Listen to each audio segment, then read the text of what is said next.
Bab 2, Wira bertanya balik, gimana kalau bisa? Budi langsung menunjukkan ekspresi licik. Kalau kamu bisa, aku nggak bakal terima bunganya. Tapi kalau nggak bisa, kamu harus jual diri untuk jadi budakku. Gimana? Wulan langsung terkejut dan mencegahnya. Suamiku, kamu nggak boleh setuju. Budi sangat licik. Dia ingin Wira menjual diri menjadi budaknya. Namun, William sudah murka. Dia pun menuliskan 2 surat perjanjian dan mengeluarkan tinta merah. Cepat tanda tangan. Oke, setelah tanda tangan dan menempelkan cap jari, Budi pun pergi dengan puas. Budi yakin dengan koneksi dan karakter Wira selama ini, dia tidak mungkin bisa menghasilkan 40.000 gabak dalam 3 hari. Meskipun keluarga Wulan kaya, mereka tidak mungkin meminjamkan uang kepada Wira. Sebab, mereka ingin Wulan meninggalkan Wira. Dengan taruhan ini, Budi bukan hanya bisa mendapatkan budak muda, tetapi juga bisa menjualnya dan mendapatkan puluhan ribu gabak lagi. Selain itu, dia juga sudah selangkah lebih dekat untuk mengumpulkan 70 hektar tanah. Di dalam rumah, sepasang suami istri itu saling memandang. Wulan, Wira ingin menghibur Wulan, tetapi Wulan malah langsung menyeka air matanya dan masuk ke dalam kamar. Wira tahu Wulan sudah terluka. Suamiku. Tidak lama kemudian, Wulan berlari keluar dari kamarnya. Dia membuka sebuah tas kecil dengan ekspresi tidak rela dan berkata, ayo kita pergi ke ibu kota provinsi untuk gadai gelang ini. Abis itu, aku bakal mohon ke kakak untuk pinjamkan kita uang. Kita pasti bisa kumpulkan 40.000 gabak. Cara untuk dapatkan 40.000 gabak ini. Gelang giok putih ini adalah warisan dari Ibu Wulan. Pemilik tubuh sebelumnya sudah pernah memukul Wulan hingga batuk darah demi gelang ini, tetapi Wulan tetap tidak mengeluarkannya. Hari ini, Wulan malah mengeluarkannya untuk membayar utang pemilik tubuh sebelumnya. Wulan langsung terisak. Kamu punya cara apa? Jumlahnya 40.000 gabak, bukan 400 gabak. Wira pun langsung mencari ingatan pemilik tubuh sebelumnya. Aku pikir dulu, bagi para petani, 40.000 gabak adalah utang yang tidak mungkin bisa dibayar seumur hidup mereka. Namun, Wira mempunyai gelar doktor di bidang teknik mesin dan teknik material. Selain itu, dia juga memiliki pengalaman dan pengetahuan yang melampaui orang-orang di era ini. Dulu, aku nggak kasih gelang ini ke kamu karena gelang ini adalah peninggalan ibu. Wulan lanjut terisak, tapi kamu sudah nggak punya jalan keluar. Aku nggak bisa biarkan kamu menjual diri menjadi budak. Hidup seorang budak sangat sulit dan bahkan nggak sebagus gelandangan. Di kerajaan Nuala, masyarakat dibagi dalam beberapa golongan. Orang yang tidak mempunyai rumah maupun tanah akan dianggap gelandangan oleh pemerintah. Statusnya lebih rendah dari rakyat jelata. Sementara status budak bahkan lebih rendah dari gelandangan lagi. Wira tidak memperhatikan apa yang dikatakan Wulan. Dia sedang berusaha keras untuk mencari ingatan pemilik tubuh sebelumnya. Teknologi di kerajaan Nuala mirip dengan dinasti Songada negara Atrana. Wira yang mempunyai gelar doktor di bidang teknik mesin dan teknik material pasti bisa menciptakan sesuatu yang baru. Namun, desa kecil ini bahkan tidak mempunyai toko besi. Orang yang sangat berbakat sekalipun tidak akan bisa maju di desa ini. Tapi ini benar-benar yang terakhir kali, iya. Kelak, kakak pasti nggak bakal bantu kita lagi. Wulan menyeka air matanya, lalu mendongak. Kalau kamu pinjam uang dari luar lagi, aku benar-benar sudah nggak bisa bantu. Kalau kamu jadi gelandangan, aku bakal temani kamu jadi gelandangan. Ketemu cara. Mata Wira langsung berbinar. Dia mengambil sebungkus tepung kedelai, lesung batu dan cangkul, lalu keluar dari rumah dengan menjinjing keranjang bambu. Suamiku. Wulan sangat heran. Biasanya, Wulan, yang selalu bercocok tanam, suaminya tidak pernah melakukan hal itu. Lagi pula, musim panen sudah berakhir. Untuk apa suaminya mengambil alat bertani? Dusun Darmadi mempunyai tanah yang datar. Di luar desa, ada sungai Jinggu yang jauhnya 500 meter dan gunung yang jauhnya 15 kilometer. Di dusun ini, ada 40 keluarga yang semuanya bermarga Darmadi. Mereka semua berasal dari leluhur yang sama. Setelah musim panen berakhir, penduduk harus membayar pajak penghasilan dan pajak tanah. Para bandit juga akan datang untuk meminta hasil panen mereka. Bahan pangan yang disimpan para penduduk biasanya tidak cukup untuk memenuhi kebutuhan hidup mereka, apalagi harus bertahan sampai musim panen berikutnya. Jadi, tidak ada penduduk yang menganggur. Jika tidak pergi bekerja, mereka akan menjahit di rumah atau mengumpulkan sayuran liar. Begitu sampai di tanah kosong di luar dusun, Wira pun mulai mencangkul. Dia mengambil sehelai rumput, mencucinya di air dalam ember, lalu mulai mengunyahnya. Bukannya itu Wira, kenapa dia makan rumput? Pasti rumahnya sudah kehabisan makanan. Dengar-dengar, dia berutang 40.000 gabak sama Pak Budi. Kalau dia tidak bisa bayar 3 hari lagi, rumah, istri dan tanahnya bakal jadi milik Pak Budi. Dasar pemboros. Padahal ayahnya sudah tinggalkan begitu banyak harta buat dia, tapi semuanya sudah habis di foya-foya. Sekarang dia sampai harus makan rumput lantaran kelaparan. Mampus. Saat melihat Wira yang mengunyah rumput, beberapa wanita yang keluar untuk memetik sayuran liar pun menghujatnya. Wira pun memuntahkan rumput yang dia kunyah, lalu mulai mencangkul. Pemilik tubuh sebelumnya tidak bekerja dan jarang berolahraga. Jadi, staminanya sangat buruk. Setelah menggali sesaat, Wira pun bersandar pada cangkulnya sambil terengah-engah. Wira, rumahmu sudah nggak ada makanan, iya. Kau makan rumput. Rumput ini nggak bisa dimakan Iho. Ngemis saja sama warga dusun. Kamu toh seorang pelajar, orang-orang pasti bakal kasih kamu makan kok. Seorang pemuda yang terlihat seperti preman berjalan mendekati Wira. Pakaiannya terlihat kotor, sepatu kainnya juga sudah robek. Dia menatap Wira sambil melipat tangannya di depan dada. Sony, bantu aku gali rumput ini dulu. Nanti aku pasti bagi hasilnya ke kamu. Wira memohon dengan terengah-engah. Sony Darmadi adalah gelandangan di dusun mereka. Dia tidak bekerja dan hanya suka berkeliaran. Dulu, asalkan bertemu dengan pemilik tubuh sebelumnya, Sony selalu menyanjungnya. Bagaimanapun juga, pemilik tubuh sebelumnya adalah seorang pelajar yang mungkin menjadi pejabat. Sejak pemilik tubuh sebelumnya jatuh miskin, Sony bukan hanya tidak menyanjungnya lagi, tetapi malah mengejeknya. Setelah mendengar permintaan Wira, Sony langsung memelototinya. Asal kamu tahu, aku nggak bakal kelaparan kemanapun aku pergi. Memangnya aku perlu dikasihanimu, yang mau kubagi kasih kamu itu bukan rumputnya. Jika bukan karena badannya terlalu lelah, Wira juga tidak ingin menghiraukan Sony. Sony memang tidak akan kelaparan karena dia sangat tidak tahu malu. Kamu nggak perlu jelasin lagi. Aku tahu situasimu, kok. Jangan gali lagi, pergi saja ke rumah mertuamu dan minta maaf. Sebenarnya, harga diri itu bukan apa-apa. Kalau sudah jadi gelandangan, kamu bakal nyesal. Sony yang sudah berpengalaman memberi nasihat kepada Wira. Melihat Sony yang tidak mau membantunya, Wira pun tidak menghiraukannya lagi dan terus menggali. Berhubung Wira tidak mau mendengar nasihatnya, Sony juga langsung pergi. Sebelum pergi, dia berkata, kalau nggak mau dengar nasihat orang, yang rugi juga kamu sendiri. Wira, rumput itu nggak bisa dimakan. Ayo ikut aku kasih kamu sedikit makanan dulu. Saat menjelang siang, seorang pria parubaya menghampiri Wira. Pria ini berperawakan tinggi dan kurus. Dia mengenakan baju lengan pendek dan bertelanjang kaki. Matanya memancarkan keramahan. Wira menggeleng sambil tersenyum. Paman Hasan, aku gali rumput ini bukan untuk makan. Hasan Darmadi dulunya bernama Wasan Darmadi. Dia mengubah namanya setelah masuk militer. 5 tahun yang lalu, dia sudah kembali dari militer. Hasan juga merupakan kerabat jauh Wira. Sebelum masuk militer, Hasan sudah mempunyai 2 putra. Sepulang dari militer, mereka dikaruniai 3 putri lagi. Berhubung tanah rumah mereka tidak cukup besar, Hasan menyewa 2 hektar tanah lagi untuk bertani. Keuangan mereka juga tidak terlalu bagus. Jika Wira menerima pemberian Hasan, keluarga Hasan akan jadi kekurangan. Memangnya kenapa kalau makan rumput? Semua senior di dusun juga pernah hidup susah. Ujar Hasan. Hasan mengira Wira malu untuk mengakui bahwa keluarga mereka sudah kehabisan makanan karena dia adalah seorang pelajar. Wira pun menjawab sambil tersenyum, Paman Hasan, tenagaku sudah habis. Boleh bantu aku gali bentar nggak? Kamu lemah banget, cuman gali rumput ini saja sudah begitu capek. Kamu harus banyak olahraga, ucap Hasan sambil menggeleng. Kemudian, dia meraih cangkul Wira dan mulai menggali. 1 jam kemudian, sebidang besar tanah sudah kosong karena digali. Ember dan keranjang bambu Wira juga sudah terisi penuh dengan rumput. Wira langsung kegirangan. Dulu, anak ini cuma tahu foya-foya. Sekarang sudah miskin, rumput pun jadi kayak harta. Hasan menatap Wira dengan kasihan, lalu meletakkan cangkulnya dan pergi. Bab 3. Pekerjaan yang tersisa sudah tidak terlalu sulit. Wira hanya perlu membersihkan rumputnya, lalu menghaluskannya dalam lesung batu. Setelah bekerja hingga seluruh badannya sakit, Wira baru mengumpulkan seember rumput yang sudah dihaluskan. Dia pun menjinjing ember itu sampai ke sungai Jinggu sambil sesekali beristirahat selama perjalanan. Wira memilih tempat yang ada banyak ikan, lalu menabur tepung kedelai ke dalam sungai. Setelah ada umpan, ikannya menjadi semakin banyak. Wira pun menuangkan serpihan rumput ke dalam sungai dengan hati-hati. Seiring dengan serpihan rumput yang menyebar, satu demi satu ikan pun mulai mengapung. Tidak lama kemudian, Wira sudah berhasil menangkap 8 ekor ikan besar dan 15 ekor ikan kecil. Ikan yang besar beratnya di atas 2 kg, sedangkan yang kecil beratnya di atas 250 gram. Wira melepaskan ikan yang lebih kecil dari itu. Setelah matahari terbenam, Wira pun pulang ke rumah. Dalam perjalanan pulang, Wira melewati sebuah gubuk jerami di ujung timur dusun. Di depan gubuk jerami itu, ada sebuah kandang sapi dan halaman kecil yang dibatasi dengan pagar bambu. Paman Hasan, teriak Wira. 3 gadis cilik berlari keluar dari rumah. Mereka menatap Wira dengan penasaran, tetapi juga takut. Wira, ya, pamanmu baru keluar. Ada apa? Seorang wanita parubaya berjalan keluar dari rumah. Dia menatap Wira dengan waspada. Bibi Hani, siang tadi Paman Hasan sudah membantuku. Jadi, aku bawain beberapa ekor ikan untuk kalian. Wira menaruh 2 ekor ikan besar dan 6 ekor ikan kecil di depan rumah mereka.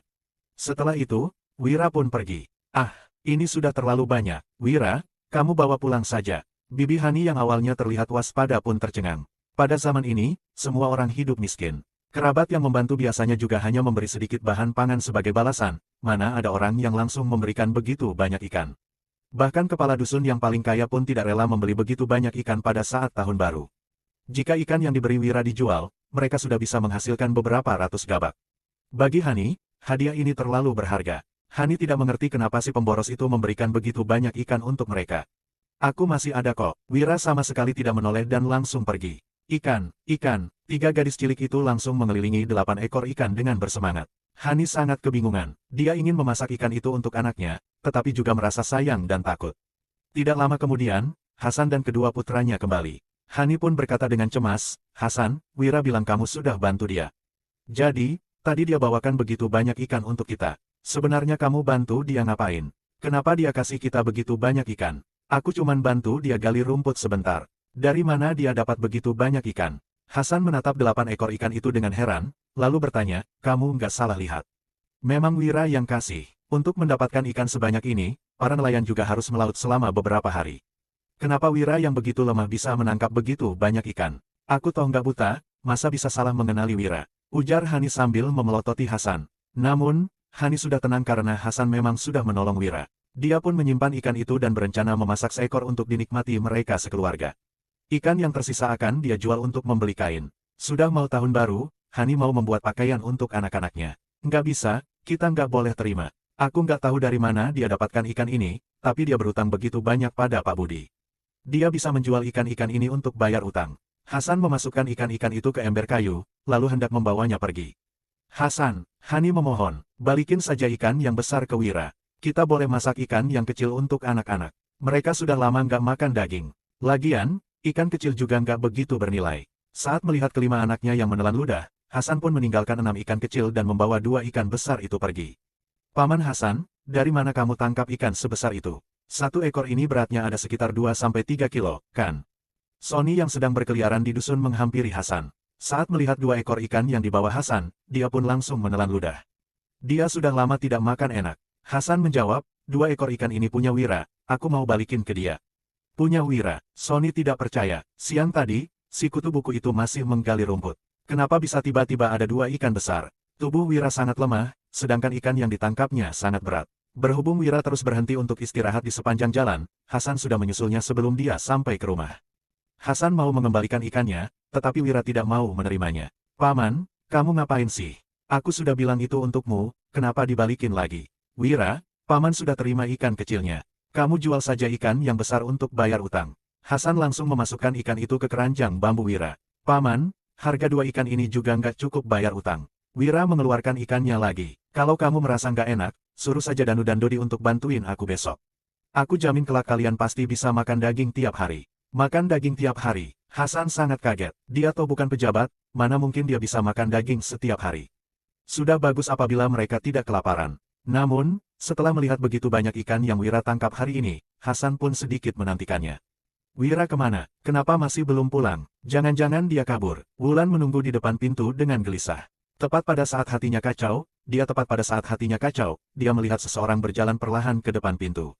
Wulan langsung berlari menghampirinya. Saat melihat keranjang bambu yang dipenuhi ikan, Wulan langsung terkejut. Dia mengulurkan tangannya dengan maksud untuk membantu Wira. "Suamiku, kok kamu bisa punya begitu banyak ikan?" Wira mencegah Wulan yang ingin membantunya mengangkat keranjang bambu itu, lalu berkata, "Ini terlalu berat, aku saja yang angkat." Wulan sangat kebingungan. Siapa yang memberi suaminya begitu banyak ikan? Wira berkata lagi, "Malam ini, ku masakkan ikan buatmu ya." Wulan memaksakan seulas senyum. "Suamiku, kamu saja yang makan. Aku minum supnya saja. Besok, kita bisa bawa sisanya ke ibu kota provinsi untuk dijual."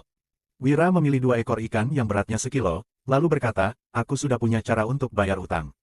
Nanti malam, kamu harus banyak makan. Kamu sudah terlalu kurus." Wulan menjadi sangat gelisah. Suaminya bermulut manis lagi. Jadi, ikan-ikan ini pasti didapat dengan cara ilegal. Wira membunuh dan membersihkan ikan yang akan dimasaknya. Wulan mau membantunya, tetapi Wira menyuruhnya untuk istirahat. Tidak lama kemudian, Wira membawa 2 ekor ikan yang sudah dia bersihkan ke dapur.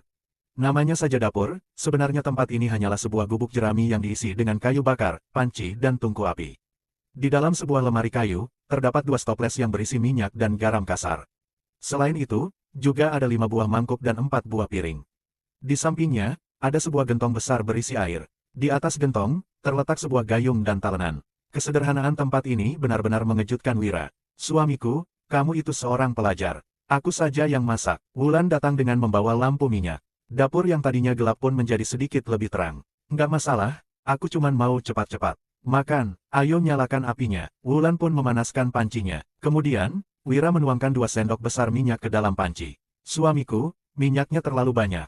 Kalau begitu, minyak kita bakal cepat habis. Wulan sangat menyayangkan minyak yang digunakan Wira. 2 sendok besar minyak sudah cukup digunakan untuk setengah bulan. Kalau mau goreng ikan, minyaknya harus banyak. Gimana kalau gosong? Wira memasukkan kedua ekor ikan itu ke dalam panci. Suara gemericik begitu ikan masuk ke minyak panas pun terdengar. Aroma menggoreng ikan langsung menyerbat ke udara.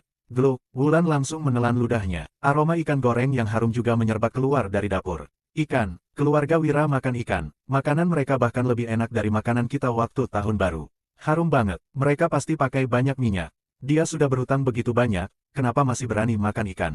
Mana pakai begitu banyak minyak lagi? Dia memang boros banget. Saat mencium aroma ikan goreng yang harum, para penduduk yang melewati rumah Wira pun terlena.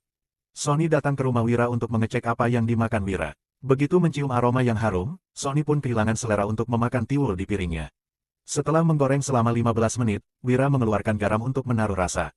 Garam yang mereka pakai adalah garam yang belum dimurnikan. Warnanya masih sedikit kekuningan dan bercampur dengan kotoran. Meskipun harganya tidak mahal, hanya sekitar 50 gabak untuk setengah kilogram, ada banyak penduduk yang tidak mampu membelinya. Setelah ikannya matang, Wira menaruhnya ke piring, lalu menaburkan sedikit serpihan sayuran liar. Kemudian, dia membawanya ke meja makan. Wira meletakkan sebuah piring berisi ikan di hadapan Wulan, lalu berkata, cepat makan. Nanti nggak enak kalau sudah dingin. Kruyuk, Wulan sebenarnya sudah lapar, tetapi download the book on the app. Dia tetap tidak menyentuh ikan itu. Dia malah bertanya dengan berlinang air mata, suamiku, jujurlah padaku. Dari mana kamu dapat ikannya? Bab 4. Di dunia ini, cara menangkap ikan sangat bervariatif. Ada menjala, memancing dan menangkap ikan. Namun, masih belum ada yang menangkap ikan dengan obat bius. Wira berkata sambil tersenyum, aku sudah ketemu teknik rahasia yang bisa tangkap banyak ikan. Cepat makan, hati-hati tulangnya. Teknik rahasia menangkap ikan. Wulan tidak begitu percaya. Dia menjadi was-was lagi setelah mendapat perhatian dari Wira. Namun, Wulan tidak lanjut bertanya lagi. Kedua orang itu pun mulai menyantap makanan mereka. Entah karena pemilik tubuh sebelumnya terlalu jarang makan ikan atau karena ini adalah ikan liar, Wira merasa ikan yang digoreng dengan garam ini sangat lezat. Dalam sekejap, dia pun sudah menyelesaikan santapannya. Wira melirik Wulan yang makan dengan pelan. Ikannya masih tersisa setengah. Suamiku, aku sudah kenyang. Makan saja ikannya. Saat melihat Wira yang menatap dirinya, Wulan pun buru-buru meletakkan sendoknya dan mendorong piring berisi ikan itu ke depan Wira.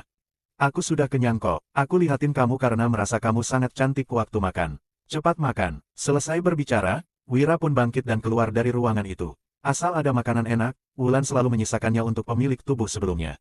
Oleh karena itu, Wulan pun bertambah kurus dan kecantikannya juga memudar. Cantik suamiku. Wulan langsung tersipu. Dia menatap punggung Wira dengan berlinang air mata. Setelah menikah selama 3 tahun, suaminya selalu memukul dan memakinya. Ini adalah pertama kalinya dia dipuji. Wira menatap ke langit malam sambil melamun. Berhubung tidak ada polusi, bulan dan bintang di langit terlihat sangat jelas dan terang. Pemandangannya sangat indah. Sebaliknya, kehidupan rakyat malah begitu menderita. Mereka sangat miskin sehingga harus melewati hari dengan penuh kegelisahan. Suamiku, ayo cuci kaki. Entah sudah berapa lama Wira duduk melamun. Dia tersadar kembali saat Wulan membawakan seember air hangat dan meletakkannya di depannya.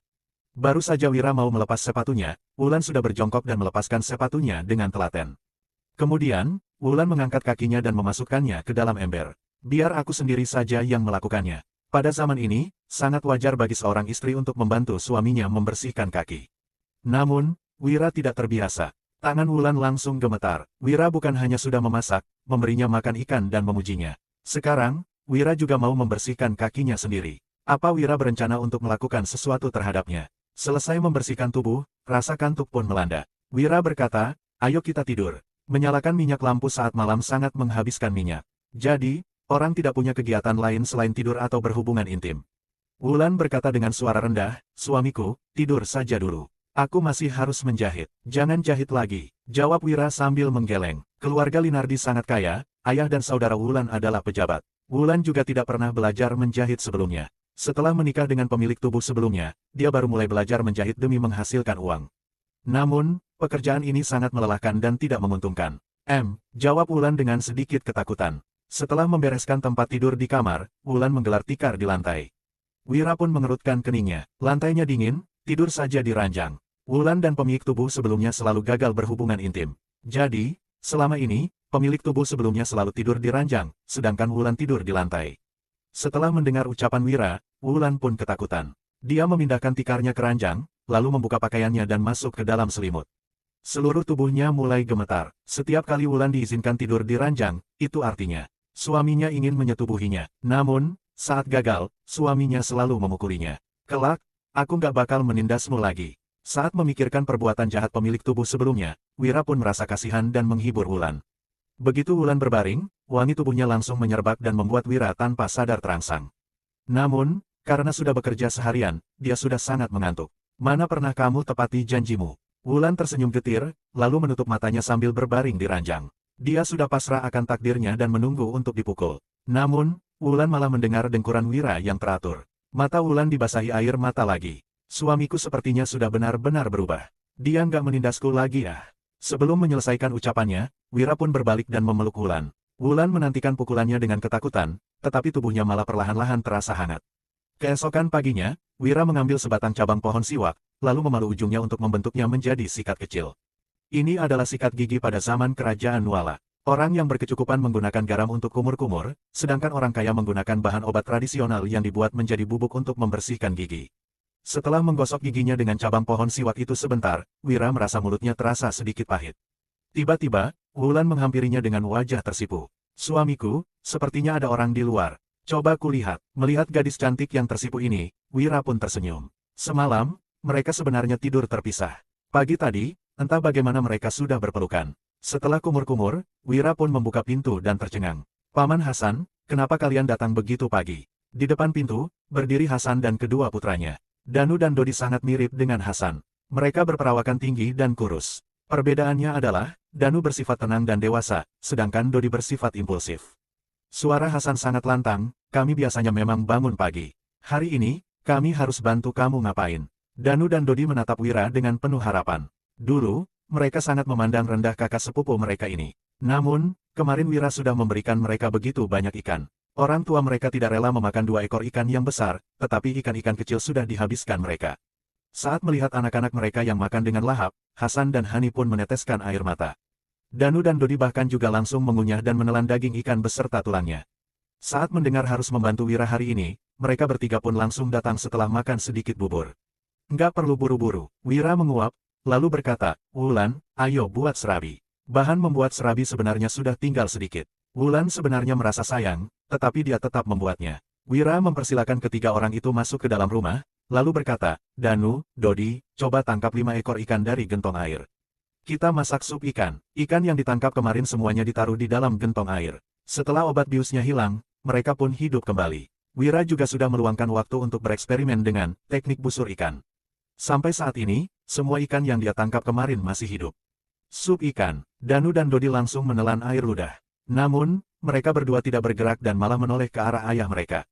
Hasan menggeleng sambil berkata, Wira, kami sudah sarapan. Ikannya dijual buat bayar utang saja. Wira menjawab sambil tersenyum, Paman Hasan, jangan khawatir. Aku sudah punya cara untuk bayar utang. Kerjaan hari ini berat. Kalau nggak kenyang, mana punya tenaga. Danu, Dodi, cepat pergi tangkap ikannya. Begitu mendengar bahwa pekerjaannya berat, Hasan pun mengangguk. Jika pekerjaannya berat, makan bubur saja memang tidak akan cukup untuk memberi energi untuk bekerja. Danu dan Dodi pun segera pergi menangkap dan membunuh ikannya. Tidak lama kemudian, serabi dan ikan yang hangat pun selesai dimasak. Wulan membawa seekor ikan dan sebuah serabi ke dapur untuk makan sendiri, sedangkan Wira dan yang lainnya duduk di meja makan. Ikan yang dimasak pagi ini lebih besar dari yang semalam. Berat setiap ekornya di atas sekilo. Wira sudah kenyang setelah memakan sebuah serabi dan setengah ekor ikan. Dia pun memberikan sisanya kepada Danu dan Dodi. Kedua orang itu sudah makan masing-masing seekor ikan yang beratnya sekilo lebih, lalu juga makan 3 serabi besar. Namun, mereka masih sanggup menghabiskan setengah ekor ikan yang disisakan Wira dan bahkan menghabiskan supnya hingga tak bersisa. Hasan pun memelototi kedua putranya, lalu tersenyum malu pada Wira. Kak Wira, ikan yang kamu masak enak banget. Aku nggak pernah makan ikan seenak ini. Waktu goreng ikan, ibu juga sayang pakai banyak minyak. Dodi menyeka mulutnya sambil berkata, kelak, kalau ada yang berani menindasmu, aku bakal hajar mereka. Selain ayah dan Kak Danu, nggak ada orang di Dusun Darmadi yang bisa mengalahkanku. Sejak kecil sampai sekarang, Dodi tidak pernah makan daging sampai begitu puas. Saat ini, dia merasa Wira adalah orang terbaik di dunia. Danu menendang kaki Dodi, lalu berkata sambil tersenyum, Kak Wira, kami nggak sembarangan berkelahi kok. Kelak, kalau kamu butuh kerja yang pakai tenaga, kasih tahu kami saja. Kami pasti bantu. Kalau ada yang menindasmu, nggak perlu takut juga asal nggak salah. Wira tersenyum sambil mengangguk. Penduduk desa memang jujur. Asal menerima sedikit bantuan orang, mereka pasti langsung membalas kebaikannya. Hasan juga berkata, kalau ada apa-apa, panggil saja mereka. Hari ini mau kerja apa? Danu dan Dodi juga menunggu jawaban Wira dengan penuh semangat. Setelah diberi makan serabi dan ikan goreng, mereka tahu pekerjaan hari ini pasti sangat melelahkan. Namun, mereka tidak takut lelah. Wira menjawab sambil tersenyum, sama seperti kemarin. Mau gali rumput jenis itu, makin banyak makin bagus. Dodi bertanya dengan heran, Kak Wira, untuk apa gali rumput jenis itu? Ayah bilang itu nggak bisa dimakan kok. Danu juga menatap Wira, diam, kalau disuruh gali ya gali saja. Untuk apa tanya begitu banyak? Ingat, hal ini nggak boleh sembarangan kasih tahu ke orang lain, iya. Kalau nggak, aku bakal patahkan kaki kalian. Tegur Hasan dengan galak. Semalam, Wira menggali sekeranjang rumput, lalu langsung mendapatkan begitu banyak ikan. Rumput yang tidak bisa dimakan itu pasti berhubungan dengan cara Wira mendapatkan ikan. Orang yang tahu teknik rahasia ini pasti tidak akan hidup susah lagi. Wira sudah bersedia membiarkan Hasan dan kedua putranya membantu. Ini adalah kepercayaan yang sangat besar terhadap mereka. Jadi, mereka tidak boleh membocorkan rahasia ini. Saat melihat Hasan yang begitu galak, Danu dan Dodi langsung ketakutan. Mereka tidak berani bersuara lagi. Selesai makan, mereka berempat pun keluar dengan menjinjing peralatan masing-masing. Namun, mereka malah terjebak di depan pintu. Bab 5. Sony berdiri di depan pintu rumah Wira dengan kedua tangan dimasukkan ke dalam saku.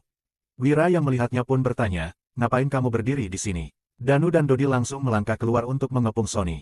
Mereka merasa Sony yang pagi-pagi datang ke rumah Kak Wira pasti berniat jahat. Sony langsung terkejut dan buru-buru mundur.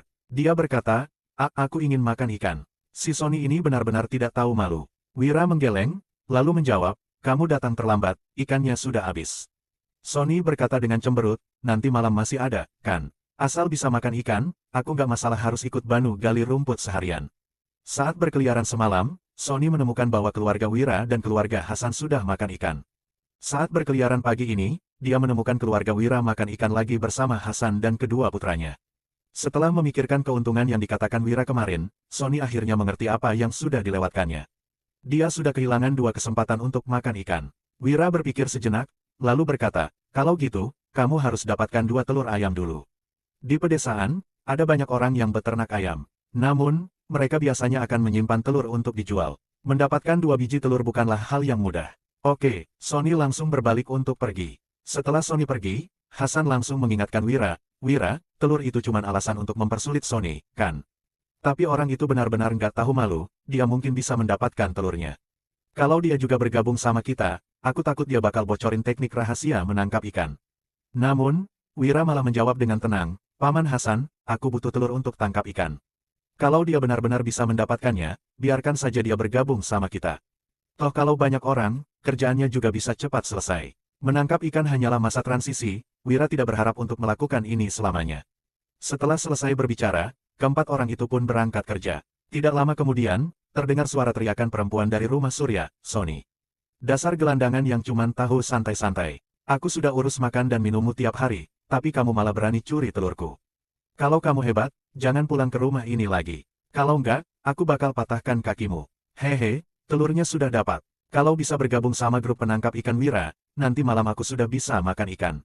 Sony berlari keluar dusun Darmadi untuk mencari Wira sambil membawa telur yang dia curi. Dengan mendapatkan 2 biji telur itu, Sony pun secara resmi bergabung dengan grup penangkap ikan Wira. Pekerjaan mereka hari ini dimulai dari menggali rumput. Hasan, Danu, Dodi dan Sony bertugas untuk menggali rumput. Sementara Wira bertugas untuk mencuci rumput, lalu menghaluskannya di lesung batu. Berhubung kerja Wira sangat lambat, tugas itu pun diambil alih oleh Danu dan Dodi. Saat mereka bekerja sampai setengah, ada banyak penduduk dusun yang mengerumuni mereka karena penasaran. Namun, mereka hanya menonton sebentar dan langsung pergi setelah bosan. Makan siang mereka adalah serabi sisa sarapan tadi. Hal ini membuat Sony yang ingin makan ikan menjadi sedikit kecewa. Setelah sibuk sampai sore, mereka berlima pun menjinjing 10 ember yang berisi serpihan rumput ke pinggir sungai Jinggu. Setelah mendapat wilayah perairan yang dalam dan mempunyai banyak ikan, Wira pun memecahkan telur ke dalam tepung kedelai. Setelah itu, dia mengaduk adonan hingga rata dan menuangkannya ke dalam sungai. Hasan dan yang lainnya sangat menyayangkan bahan yang digunakan Wira. Mereka biasanya bahkan tidak rela memakan mie telur, sekarang adonan itu malah dibuang begitu saja ke dalam sungai. Wira memang benar-benar boros. Namun, dengan adanya telur sebagai umpan, ikan yang berenang ke arah umpan pun menjadi makin banyak. Danu dan Dodi mendengar perintah Wira untuk menuangkan seluruh serpihan rumput ke dalam sungai. Tidak lama kemudian, seiring dengan serpihan rumput yang menyebar, seekor demi seekor ikan pun mengapung. Keempat orang selain Wira langsung bersemangat dan kegirangan. Ternyata teknik rahasia Wira menangkap ikan begitu mudah dan berguna. Cepat tangkap ikannya, kalau biusnya sudah habis, mereka bisa berenang lagi. Ujar Wira dengan buru-buru. Rumput yang digunakan Wira adalah rumput pembius ikan. Rumput ini mengandung racun yang bisa membius ikan apabila digunakan dalam jumlah banyak. Di kerajaan Nuala, masih belum ada yang menyadari kegunaan rumput ini. Penduduk desa yang mendapatkan rumput pembius ikan biasanya juga akan membuang rumput itu ke dalam air. Namun, rumput yang belum dihancurkan tidak bisa melepaskan racun dengan sempurna. Jika tingkat racunnya tidak cukup banyak, ikannya tidak akan terbius. Setelah mendengar ucapan Wira, semua orang pun buru-buru menangkap ikan. Hasil yang mereka peroleh sangat banyak. Ikan besar memenuhi 10 ember kayu, sedangkan ikan kecil diikat ke 4 batang kayu panjang dengan tumbuhan merambat. Wira pun mulai membagi hasil. Paman Hasan, Danu, Dodi, Sony, aku bakal jual ikan besar untuk bayar utang. Ikan kecilnya untuk kalian, gimana? Sony buru-buru mengangguk. Jumlah ikan kecil yang mereka dapatkan hari ini setidaknya ada di atas 50 kg. Jika dibagi, satu orang bisa mendapatkan sekitar 10-15 kg. Penghasilan ini sangat besar. Namun, Hasan malah menggeleng dan berkata, jangan, meski ikan kecil nggak bernilai, kamu juga bisa menghasilkan paling nggak 200-300 gabak dari ikan sebanyak ini. Utangmu itu 40.000 gabak. Meski semua ikan besarnya terjual habis, belum tentu juga kamu bisa kumpul cukup uang. Dodi juga melambaikan tangannya dan berkata dengan bangga, Kak Wira, jual saja ikan kecilnya. 2 ikan besar yang kamu kasih kemarin juga jual saja. Dengan cara menangkap ikan ini, kelak kita nggak perlu takut nggak dapat makan ikan lagi. Danu juga mengangguk setuju, lalu menatap Sony. Sony mencibir, oke, tapi aku harus bawa 2 ekor ikan pulang ke rumah. Tadi pagi aku sudah curi telur kakak iparku, kalau aku nggak bawa apa-apa pulang, dia bahkan nggak bakal kasih aku tidur di kandang sapi. Setelah mendengar ucapan Sony, Dodi tertawa terbahak-bahak. Hasan dan Danu juga menahan tawa mereka. Sekarang, Sony tinggal di rumah Surya. Biasanya saat meminta makan, dia akan selalu direpeti kakak iparnya dulu. Malamnya, dia juga hanya bisa tidur di kandang sapi. Jadi gelandangan memang terlihat bebas, tetapi sebenarnya sangat menderita. Nggak masalah, ikan yang tersisa juga sekalian dijual saja besok. Nanti aku pasti bagi-bagi penghasilannya. Wira tersenyum dan mengubah topiknya, tapi besok, aku harus nyusahin kalian buat jual ikannya bareng lagi. Dusun Darmadi berjarak sekitar 20 km dari ibu kota provinsi, jalannya juga sangat tidak rata. Wira tidak mungkin sanggup membawa ikan yang beratnya puluhan kilogram ke kota sendirian. Setelah mendengar ucapan Wira, Hasan mengerutkan keningnya dan berkata, kita itu toh kerabat, ngapain begitu sungkan? Nanti malam, aku pergi pinjam gerobak. Sebelum fajar, kita sudah harus berangkat biar bisa jual ikannya dengan harga yang bagus. Kemudian, Wira berkata lagi, untuk sementara, jangan kasih tahu orang lain dulu soal cara tangkap ikan ini. Aku sudah punya rencana. Hasan mengangguk. Aku ngerti, rumput dan ikan di sungai juga terbatas. Makin banyak yang tahu, ikan yang bisa kita tangkap juga bakal makin dikit dan sulit. Sony juga mengingatkan, Paman Hasan, aku nggak bakal kasih tahu kakakku, tapi kamu juga jangan kasih tahu Bibi Hani. Kalau enggak, nanti kakakku kasih tahu kakak iparku, terus Bibi Hani juga bisa kasih tahu keluarganya. Dengan begitu, teknik rahasia ini pasti bakal cepat tersebar. Biarpun kita bisa tetap tangkap ikan, harganya juga nggak bakal tinggi lagi. Cara tangkap ikan ini nggak boleh tersebar. Kalau kita bisa kerja begini 2-3 tahun, kita sudah bisa kaya. Setelah mendengar ucapan Sony, mata Danu dan Dodi langsung berbinar. Kalau sudah kaya, mereka sudah bisa menggaji orang untuk kerja. Lagi pula, mereka juga tidak perlu takut kelaparan lagi. Hasan mengangguk, kita berlima boleh kerja sama. Tapi ini teknik rahasia yang diajari Wira. Jadi, dia harus dapat keuntungan yang lebih banyak dari kita. Sony mengangguk setuju. Wira memang tidak begitu banyak bekerja, tetapi ini adalah teknik rahasianya. Tanpa teknik rahasia ini, kekuatan mereka berempat juga tidak akan berguna. Hasan berkata lagi, habis jual ikannya dan bayar utang, kamu lanjut belajar saja. Jangan khawatir, kami bakal tetap kasih kamu keuntungan besar dari hasil tangkap ikan. Tapi, dengan jadi pejabat baru bisa menghormati leluhur. Danu, Dodi, dan Sony memandang Wira dengan kagum. Dari beberapa dusun di sekitar, Wira adalah satu-satunya pelajar yang berpeluang menjadi pejabat. Meskipun teknik rahasia menangkap ikan ini sangat menguntungkan, bertani tetap merupakan mata pencaharian utama mereka. Setelah mendengar perkataan mereka, Wira hanya tersenyum tanpa mengatakan apapun. Kelima orang itu pun membawa ikan yang mereka tangkap kembali ke dusun. Baru berjalan tidak lama, Wira sudah berhenti karena rasa sakit tak tertahankan yang datang dari kedua bahunya. Dodi pun langsung mengangkat ember yang diangkat Wira sebelumnya. Dia bisa mengangkat 4 ember sendirian dan tetap berjalan dengan cepat. Setelah kelima orang itu sampai ke dusun Darmadi, semua warga dusun pun gempar melihat bawaan mereka dan mulai mengerumuni mereka. Banyak banget ikannya, pasti bisa hasilkan banyak uang, kan? Rumah, istri dan tanah Wira sudah terselamatkan. Belum tentu, utangnya 40.000 gabak. Cuman jual ikan-ikan ini saja belum tentu cukup. Gimana cara kalian tangkap ikan sebanyak ini? Semua warga dusun sangat iri. Ada yang membicarakan soal utang Wira, ada juga yang mencari tahu tentang teknik rahasia menangkap ikan. Cara menangkap ikan tradisional adalah dengan menjala atau memancing. Jika menangkap ikan menggunakan jala, jala yang dibuat dari tali rami gampang rusak setelah lama terendam air. Jadi, para nelayan biasanya masih harus menghabiskan banyak waktu untuk mengeringkan jala sebelum bisa menggunakannya lagi. Mereka sudah merasa beruntung apabila bisa mendapatkan beberapa ekor ikan dalam sehari. Sementara jika menangkap ikan dengan cara memancing, tali pancingnya kurang kuat. Saat memancing ikan besar, talinya mudah putus. Jadi, cara memancing hanya bisa digunakan untuk menangkap ikan kecil. Dalam menghadapi pertanyaan-pertanyaan warga, kelima orang itu hanya tersenyum tanpa menjawab. Wira, kalau sudah dapat begitu banyak ikan, bagi-bagi ke warga dong. Sungai Jinggu itu sungai kita semua. Kamu nggak boleh egois. Tiba-tiba, seorang pria parubaya berjalan mendekat dengan pelan. Pria tua ini mempunyai pipi tirus, mata sipit dan juga berjenggot. Dia memakai jubah panjang berwarna putih dan topi kain. Penampilannya terlihat berbeda dari warga dusun lainnya, lebih mirip dengan seorang pelajar. Pria tua ini adalah Agus Darmadi, pemimpin dusun Darmadi. Dia merupakan orang kaya yang mempunyai sekitar 20 hektar tanah. Benar, ayo bagi seekor ikan buat tiap keluarga. Setelah mendengar ucapan pria tua itu, ada beberapa warga dusun yang juga setuju meski tidak banyak. Wira memang menangkap banyak ikan, tetapi dia juga mempunyai utang 40.000 gabak. Uang dari penjualan semua ikan ini juga belum tentu cukup untuk membayar utang. Wira menatap Agus sambil mengerutkan keningnya. Agus sudah belajar selama 40 tahun, tetapi dia bahkan tidak lulus ujian menjadi pelajar. Sementara pemilik tubuh sebelumnya sudah lulus ujian menjadi pelajar pada umur 15 tahun. Hal ini sudah membuat Agus merasa malu. Oleh karena itu, Agus selalu menjelek-jelekkan pemilik tubuh sebelumnya. Apalagi dalam 3 tahun terakhir, Agus sudah sering mengarang cerita untuk memfitnah pemilik tubuh sebelumnya. Setelah mengamati suasananya, Hasan berbisik pada Wira, Pak Agus memang suka ambil keuntungan. Kasih saja dia 2 ekor ikan kecil supaya dia pergi. Jangan sampai dia menghasut semua orang dan kalian jadi ribut. Nanti reputasimu bisa hancur. Bab 6. Namun, Wira tidak memedulikan peringatan Hasan. Dia malah berkata sambil tersenyum, Pak Agus, bisa saja aku bagi ikannya untukmu, tapi kamu juga harus tanggung sedikit utangku. Kalau nggak mau bantu aku tanggung utangnya, kamu boleh bagi sedikit tanahmu padaku.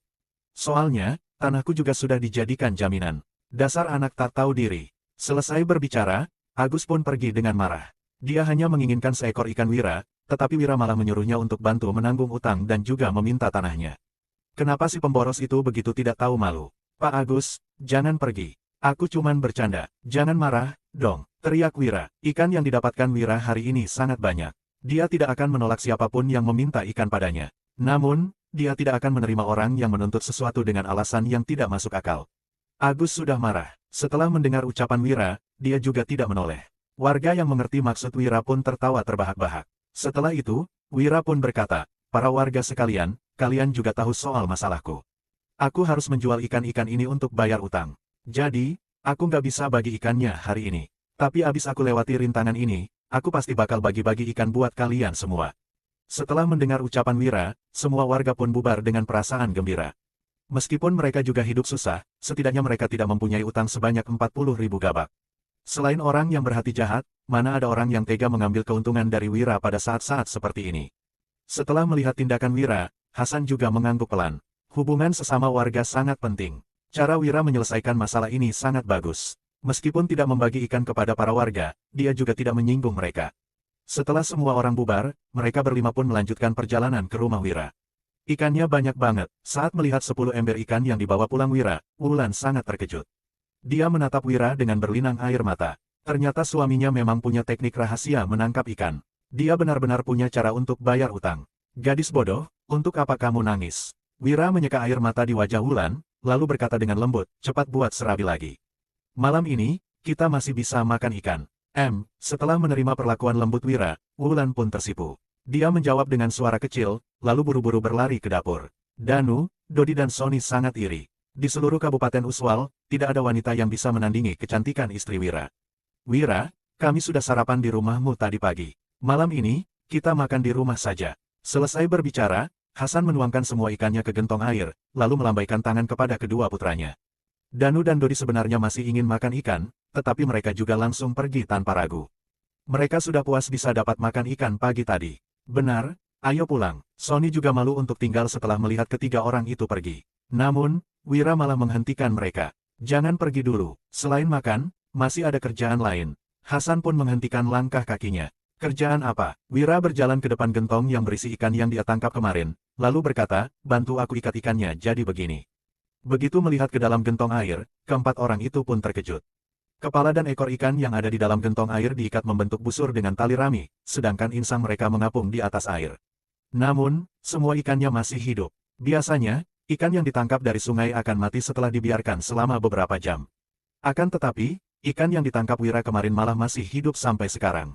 Wulan yang berada di dapur juga penasaran. Wira pun menjelaskan, ini namanya teknik busur ikan. Kalau kepala dan ekornya diikat begini, oksigen yang dihirup insang bisa lebih banyak. Jadi, biarpun cuma ada sedikit air, ikannya juga nggak bakal mati karena kekurangan oksigen. Kekurangan oksigen. Keempat orang itu terlihat bingung, tetapi juga sangat gembira. Mereka tidak mengerti arti oksigen, tetapi mereka mengetahui dengan jelas perbedaan harga ikan yang masih hidup dan yang sudah mati. Hasan langsung menjawab sambil melambaikan tangannya, kalau gitu, kita langsung ikat saja sekarang. Nggak bakal lama kok, buat apa makan lagi. Wira berkata sambil tersenyum, teknik busur ikan harus dilakukan 2 kali. Pertama-tama, kita ikat dulu ekornya. Setelah lewat 2 jam, kotoran di dalam tubuh ikan bakal keluar. Habis itu, kita baru buka ikatan ekornya untuk ikat lubang pengeluarannya. Dengan begitu, daging ikannya bisa jadi lebih segar dan empuk. Keempat orang itu memperhatikan ekor ikan dengan saksama, ternyata memang ada bekas 2 ikatan. Dodi langsung berkata dengan kagum, Kak Wira, kenapa kamu bisa mengerti begitu banyak teknik yang luar biasa? Memangnya masih perlu tanya? Sony langsung berkata dengan penuh percaya diri, Wira itu seorang pelajar. Dia pasti belajar soal teknik rahasia menangkap ikan dan teknik busur ikan dari buku. Wira, betul, kan? Wira tersenyum sambil mengacungkan jempolnya. Kamu memang pintar. Hehe, Sony langsung merasa bangga karena dipuji seorang sarjana. Saat mereka selesai mengikat ikan, makan malam mereka juga sudah siap. Serabi yang hangat dan ikan goreng sudah disajikan di ruang utama. Wulan tetap makan di dalam dapur. Pada zaman ini, wanita biasanya tidak makan dengan duduk di meja. Setelah bekerja seharian, kelima pria itu pun menyantap makanan mereka dengan lahap. Meskipun ini sudah ketiga kalinya Hasan, Danu dan Dodi menyantap ikan dalam 2 hari ini, mereka masih terlihat sangat bersemangat. Sony yang sudah ingin makan ikan selama 2 hari juga makan dengan lahap. Namun, dia tiba-tiba menangis. Wira pun buru-buru bertanya, Sony, kamu kenapa? Nggak apa-apa, Kak Wira. Dodi berkata dengan terus terang, semalam, kami sekeluarga juga makan sambil nangis. Soalnya sudah lama banget kami nggak makan daging. Begitu mendengar ucapan Dodi, Hasan langsung memelototinya. Dodi pun buru-buru menunduk dan lanjut memakan ikannya dalam diam. Aku teringat orang tuaku. Sony menyeka air matanya, lalu lanjut berkata, sebelum mereka meninggal, aku tanya mereka pengin makan apa. Mereka bilang pengin makan daging. Soalnya mereka belum pernah benar-benar menikmati daging. Mereka pengin tahu gimana rasanya makan daging sampai kenyang. Awalnya, aku kira aku bakal seperti orang tuaku. Aku nggak ngangka hari ini aku bisa makan daging sampai puas. Huhuhu, Sony menggigit serabi dan memasukkan sepotong besar ikan ke dalam mulutnya. Dia makan sambil menangis, seolah-olah sudah gila. Hasan, Danu dan Dodi tidak menertawakannya. Ekspresi mereka juga terlihat sedih. Warga desa tidak mempunyai banyak penghasilan, tetapi harus membayar pajak dan kerja rodi. Jangankan makan daging sampai kenyang, bahkan ada banyak warga desa yang tidak pernah makan kenyang seumur hidupnya. Namun, hidup mereka akan berubah setelah mengetahui teknik rahasia menangkap ikan.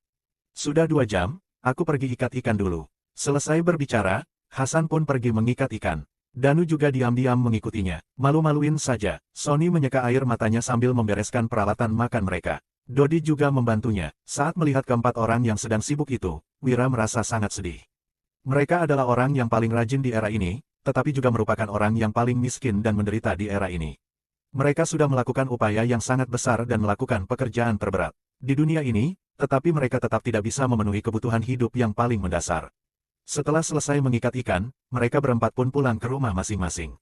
Sony pulang ke rumah Kak Surya dan mengetuk pintu. Begitu membuka pintu, istri Kak Surya yang bernama Sinta itu berteriak sambil memegang sapu, "Dasar pecundang. Sudah curi telurku masih berani pu." Ah, nih, selama ini, Sony hanya bisa diam saat dimaki kakak iparnya. Sekarang, dia bisa dengan bangga melemparkan kedua ekor ikan kecil itu ke dalam rumah mereka. Dua ekor ikan hidup yang beratnya masing-masing sekilo itu menggelepar di atas lantai. Sinta buru-buru menangkap kedua ekor ikan itu, lalu sikapnya terhadap Sony juga langsung berubah. "Sony, kenapa malam banget pulangnya? Sudah makan belum? Sini ku buatin serabi." "Nggak usah, aku sudah kenyang makan daging." Setelah itu, Sony berjalan dengan lambat ke kandang sapi sambil berkata, "Keluarkan baju dan sepatu baru kakak, besok aku mau ke kota. Kelak, selama ada aku di rumah, keluarga kita bisa makan daging tiap hari." "Apa?" Sinta langsung tercengang. Omong kosong apa yang sedang dibicarakan Sony? Bahkan pemimpin kabupaten juga belum tentu bisa makan daging setiap hari. Sony berbaring di dalam kandang sapi dan menyelimuti dirinya dengan sebuah selimut yang sudah robek. Di sampingnya, ada seekor sapi tua yang sedang mengunyah rumput. Dia menatap bintang di langit sambil bergumam, "Ayah, ibu, putra kalian sudah bangkit. Aku bakal jadi orang sukses. Kalian pantau saja aku dari langit. Tahun baru nanti, aku bakal persembahkan daging untuk kalian." Di sisi lain, Wira dan Wulan sudah selesai mandi. Mereka sama-sama tidur di ranjang, tetapi tetap menggunakan selimut masing-masing. Wira belum tidur, tetapi juga tidak memikirkan hal mesum. Dia hanya termenung sambil menatap langit-langit yang gelap. Wulan bertanya dengan hati-hati, "Suamiku, kamu lagi sedih?" "Sedikit." Wira bertanya, "Wulan, menurutmu dunia ini bisa berubah nggak? Berubah jadi dunia di mana semua orang bisa makan kenyang, punya baju, nggak ngidam daging lagi. Anak-anak juga bisa belajar, sedangkan orang yang sakit bisa berobat. Semua orang nggak perlu khawatir soal kekacauan lagi." "Nggak bisa." Setelah terdiam sesaat, Wulan mengatakan alasannya, "Suamiku, yang kamu bilang itu persatuan dunia yang belum bisa tercapai sampai sekarang." Wira tersenyum masam dan menjawab, "Benar juga. Dengan teknologi dan produktivitas zaman ini, mana mungkin persatuan dunia bisa tercapai?" "Teknologi?" Wulan sangat kebingungan. Dia tertegun sejenak, lalu berbisik, "Suamiku, kamu sudah berubah jadi kayak orang lain." Wira langsung terkejut, "Apanya yang berubah?" Wulan menjawab dengan suara kecil, "Dulu, kamu sama sekali nggak peduli sama kerabat jauh seperti Paman Hasan, Danu, Dodi dan Sony. Sekarang, kamu malah begitu baik terhadap mereka dan sudah nggak merendahkan mereka lagi. Dulu, kamu juga memandang rendah kepala desa seperti Pak Budi, tapi malah takut banget sama mereka. Sekarang, kamu nggak peduli lagi sama mereka. Kamu sudah berubah. Sekarang, kamu memperlakukan orang sebagaimana mereka memperlakukanmu." Wira sangat terkejut akan pengamatan Wulan yang begitu cermat. Dia pun bertanya, "Apa kamu suka sama aku yang sekarang? Ayo masuk ke dalam selimutku." Bab 7. "Baik, suamiku. Jangan panggil suamiku, panggil sayang saja." "Nggak bisa." "Kenapa?" "Sayang itu panggilan yang terlalu mesra. Kamu baru berubah jadi baik sama aku 2 hari belakangan, aku masih belum siap panggil kamu begitu." "Oh." Berhubung takut membuat suaminya marah, Wulan pun mengalihkan pembicaraan, "Omong-omong, pernah ada seorang peramal yang datang ke rumahku waktu aku masih kecil. Dia bilang, aku bisa jadi istri pejabat ke depannya." "Istri pejabat?" "Suamiku, jangan marah. Ramalan peramal itu pasti nggak tepat, mana mungkin aku bisa jadi istri pejabat. Selama kamu menginginkanku, aku bakal menemanimu seumur hidup." Keesokan dini hari, Hasan dan yang lainnya sudah sampai ke rumah Wira. Setelah menaruh seluruh ember berisi ikan ke atas gerobak, kelima orang itu pun berangkat ke ibu kota provinsi. Sebelum mereka berangkat, Wulan menyerahkan sebuah kantong kain merah kepada Wira, "Suamiku, kalau uang menjual ikan nggak cukup, gadaikan saja gelang ini. Kalau masih nggak cukup, aku bakal cari kakakku. Dia nggak mungkin nggak peduli padaku. Jaga rumah baik-baik, ya. Tunggu aku pulang." Wira memasukkan gelang itu ke dalam sakunya. Setelah merapikan rambut Wulan, dia pun berpamitan dengan Wulan dan berangkat ke ibu kota provinsi. Wulan memegang wajahnya yang tersentuh jari Wira sambil tersipu. Semalam, kedua orang itu masih belum berhubungan. Mereka hanya berpelukan sambil mengobrol. Akan tetapi, dia sangat menyukai sifat suaminya sekarang. Sekarang, Wira sangat lembut, perhatian dan baik hati. Meskipun mereka tidak berhubungan selamanya, Wulan sudah merasa senang bisa mempunyai suami seperti ini. Danu dan Sony berjalan di depan untuk membawa jalan, sedangkan Hasan berjalan di tengah sambil menarik gerobak. Wira dan Dodi berjalan di paling belakang. Di zaman ini, dunia masih belum aman. Apalagi di malam hari, ada banyak perampok dan bandit yang sering berkeliaran. Jalanannya juga tidak rata dan berlubang. Jika tidak hati-hati, gerobak mereka bisa masuk ke lubang yang dalam. Hasan sudah sering melakukan perjalanan di malam hari. Jadi, Perjalanan mereka kali ini juga lancar-lancar saja. Langit berangsur-angsur cerah, kota yang berada di kejauhan pun muncul di hadapan mereka. Saat berjalan, Dodi tiba-tiba berbisik, "Kak Wira, bantu aku ganti nama, dong." Mendengar permintaan Dodi, Wira pun kebingungan. Dodi mengeluh, "Di dusun kita, orang yang namanya Dodi terlalu banyak. Aku mau kayak ayah, suruh orang bantu ganti nama. Dulu, nama ayah Wasan, sekarang sudah jadi Hasan. Lebih enak didengar, kan? Kak Wira, kamu itu orang yang berpendidikan dan tahu banyak hal. Bantu aku ganti nama, dong." Di dusun Darmadi memang ada banyak orang yang bernama Dodi. Wira pun tersenyum dan menjawab, "Kamu paling pengin buat apa?" Setelah mengintip punggung ayahnya, Dodi menjawab dengan suara kecil, "Kak Wira, aku mau bergabung dengan militer. Aku mau basmi bangsa Agrel biar bisa mendapatkan kembali tanah kita yang direbut mereka." Setelah mendengar jawaban Dodi, Wira pun terdiam. Bangsa Agrel dan kerajaan Nuala sudah berperang ratusan tahun. Mereka sudah berhasil merebut sepertiga tanah kerajaan Nuala. Wira tidak menyangka Dodi yang hidup miskin malah mempunyai pemikiran seperti itu. Setelah tertegun sesaat, Wira pun menjawab, "Kalau gitu, Zabran saja." Dodi langsung panik, "Zabran?" Kedengarannya kayak zebra. Zebra itu mangsa, bukan pemangsa. "Nggak mau ah, kurang bagus. Kak Wira, ganti yang lebih enak didengar, dong." Setelah melihat reaksi Dodi, Wira pun merasa lucu. Zabran itu artinya kuat dan mampu. Bukannya kamu mau membasmi musuh. Kamu harus kuat dan mampu, dong. Ah, begitu. Dodi langsung berseru gembira, "Zabran, Zabran Darmadi. Keren juga, iya, makasih, Kak Wira. Mulai sekarang, namaku Zabran, bukan Dodi lagi." Yang manggil Dodi nggak bakal kusahut. Wira mengerjainya, "Dodi." Dodi langsung menoleh dan menjawab, "Ada apa, Kak Wira?" Wira langsung tertawa terbahak-bahak, "Hahaha." Dodi masih belum mengerti kenapa Wira bereaksi seperti itu. Setelah sesaat, dia baru berkata dengan malu, "Selain Kak Wira, aku nggak bakal nyahut siapapun yang panggil aku Dodi." Hasan yang berjalan di depan berseru, "Dodi, datang kemari dulu." "Oke." Dodi berjalan maju dengan muka masam sambil membatin, "Selain Kak Wira dan ayah, aku nggak bakal nyahut siapapun yang panggil aku Dodi." Danu berkata, "Dodi, kamu bantu ayah tarik gerobaknya dulu. Aku saja yang temani Kak Wira." Dodi terdiam, lalu berkata dengan kesal, "Ya sudah, tambah satu orang lagi deh." Danu yang terlihat serius berjalan ke belakang gerobak, lalu berkata dengan malu, "Kak Wira, aku juga mau ganti nama." Wira berkata sambil tersenyum, "Kamu pengen buat apa?" Danu berbisik, "Aku nggak mau masuk militer, tapi aku suka bela diri. Ayah bilang berlatih bela diri itu menghabiskan banyak energi, tubuhku nggak bakal tahan kalau kelaparan. Sementara dulu, kami selalu kurang makan. Jadi, aku nggak bisa latihan dengan baik." Mata Wira langsung berbinar setelah mendengarnya. "Kamu pernah berlatih bela diri? Siapa yang ajarin? Kamu bisa sekaligus hadapi berapa orang?" Danu menggaruk kepalanya dan berkata dengan malu, "Ayah pernah ajari beberapa teknik militer. Aku juga cuman pernah mukul Dodi. Kakak yang memukul adiknya mana mungkin pakai kekuatan penuh." Wira pun bercanda, "Kalau berlatih bela diri, kamu harus berlatih sampai jadi yang paling kuat. Gimana kalau namamu, Satria, saja?" Danu langsung terkejut, "Ah, Kak Wira, aku nggak sanggup terima nama yang artinya sedalam itu." Wira menepuk bahu Danu sambil berkata, "Percaya saja sama diri sendiri. Tetapkan tujuanmu, lalu berusaha capai tujuan itu. Ini bisa menyemangati dirimu sendiri." "Satria Darmadi, Satria, Setelah bergumam beberapa kali, Danu pun mengangguk. Semangat juang mulai memenuhi tatapannya. Setelah beberapa saat, Sony juga mendekati Wira sambil menyeringai. "Kak Wira, nama Sony biasa banget. Aku juga mau ganti nama." Wira mendengus, "Arti namamu itu pembawa berkah, mana biasa." Setelah mendengar ucapan Wira, Sony pun menjadi bersemangat. "Abis dengar ucapan Kak Wira, aku jadi merasa namaku sudah berbeda. Kayak jadi lebih berkelas." Kak Wira memang berwawasan luas. "Makasih." Biasanya, pemilik tubuh sebelumnya selalu naik kereta sapi untuk pergi ke ibu kota provinsi.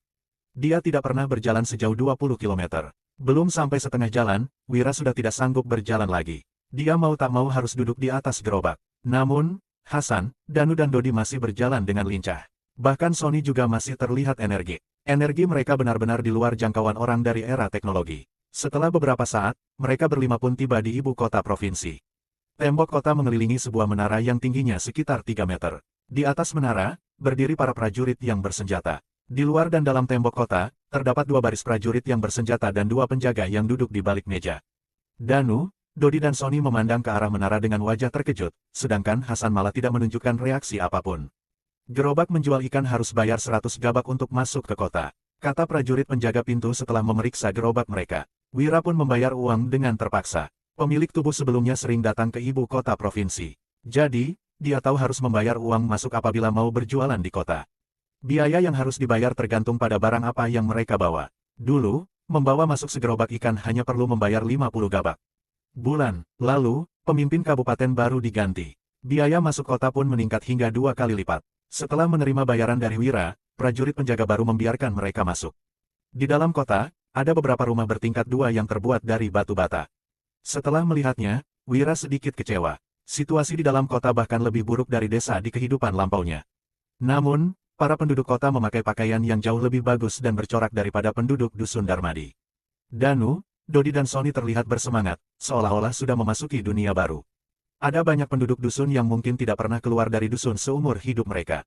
Jangan ibu kota provinsi, mereka mungkin juga jarang pergi ke pusat desa atau kota kecil. Jadi, orang yang pernah datang ke ibu kota provinsi selalu merasa sangat bangga. Kelima orang itu mendorong gerobak mereka ke pasar daging yang berada di sebelah timur kota. Setelah sampai di depan pasar, Hasan berkata, "Aku nggak tahu harga pasaran ikan. Harus pergi cari tahu dulu nih." Wira menatap ke arah Danu, Dodi dan Sony. Dodi menggaruk kepalanya dengan kebingungan, sedangkan Danu juga terlihat sedikit takut. Sony pun maju dengan percaya diri, "Serahkan hal ini padaku." Tidak lama kemudian, Sony kembali dan menjelaskan tentang pajak penjualan dan harga ikan dengan jelas.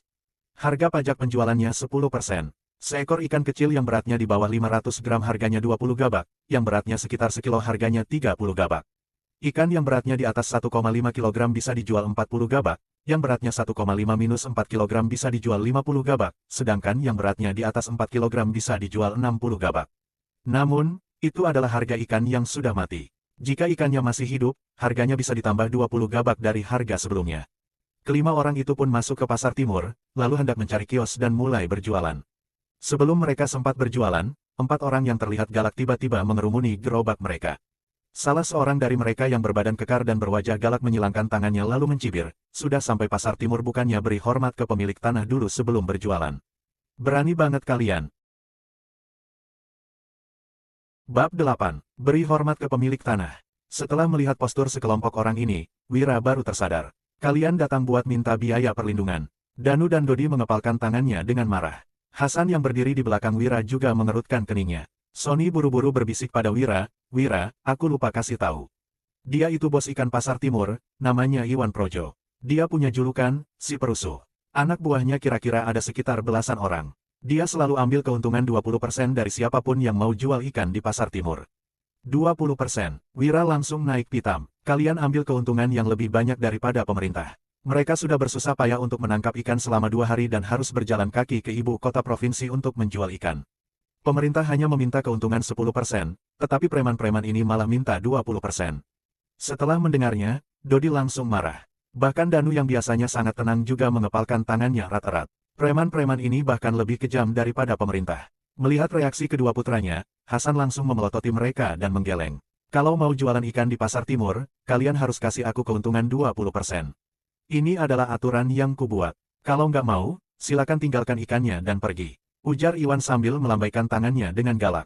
8 pria yang terlihat seperti berandalan langsung berjalan maju. Ada yang mengepalkan tangan, ada yang memegang tongkat kayu, ada juga yang bermain dengan belati di tangan mereka. Tatapan mereka semua terlihat sangat garang. Wira mempertimbangkan baik-baik situasinya saat ini. Kelompok Iwan totalnya ada 9 orang. Mereka juga mempunyai senjata dan terlihat seperti preman yang sudah sering berkelahi. Selain Hasan yang merupakan pensiunan tentara, mereka berempat hanyalah petani. Apalagi Wira, dia sama sekali tidak mungkin bisa menang dalam berkelahi. Iwan juga merupakan penguasa lokal pasar timur. Kalau mereka benar-benar berkelahi, dia mungkin bisa mendapatkan bala bantuan. Namun, Wira juga tidak rela menyerahkan 20% keuntungan penjualannya. "Kita juga nggak bakal berpangku tangan kok." Iwan melambaikan tangannya, lalu seorang bawahannya mendekat dengan membawa sebuah timbangan. "Waktu kalian jual ikan, kami bakal bantu timbang beratnya. Jadi kalian nggak perlu terlalu capek." "Membantu," dengus Wira. Wira tahu maksud Iwan. Mereka akan menimbang ikannya dan menyimpan uang lebih dari pembeli. Pembeli yang merasa tertipu akan melapor ke pengadilan daerah. Kemudian, preman-preman ini akan mengatakan bahwa mereka menerima komisi untuk melakukannya. "Setuju apa enggak? Aku nggak mau buang-buang waktu sama kalian."